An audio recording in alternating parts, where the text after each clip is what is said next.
चारही बाजूने वेगवेगळ्या लांबीचे शेत असेल तर कसे मोजावे? चला तर आज आपण पाहूया. सर्वप्रथम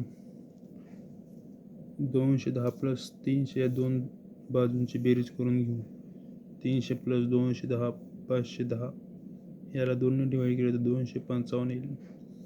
आणि ही या बाजूची परत बेरीज करून घ्यायची आणि त्याला 2ने डिवाइड करायचे.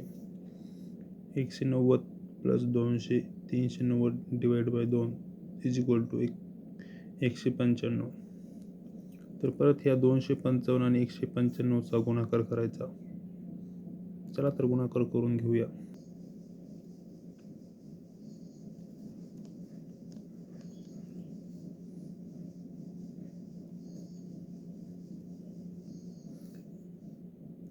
तर यांचा गुणाकार येतो 49,725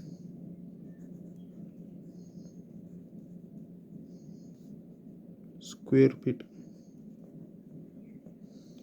तर याला आपल्याला गुंठ्यामध्ये कन्वर्ट करण्यासाठी 49,725ला डिवाइड बाय 1089, म्हणजे एका गुंठ्यामध्ये 1089 असतात. त्यासाठी या व्हॅल्यूला आपल्याला 1089ने डिवाइड करावं लागेल.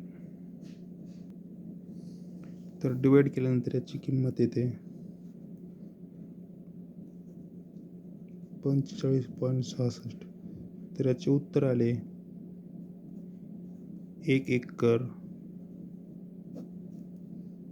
5.66 गुंठे.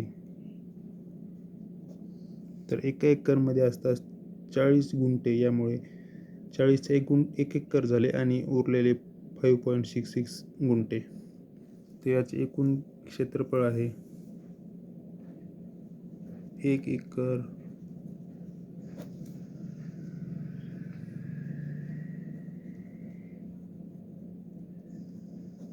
तर मंडळी, असे व्हिडिओ पाहिजे असेल तर आपल्या चॅनलला नक्कीच सबस्क्राईब करा आणि व्हिडिओ आवडला असेल तर लाईक करा.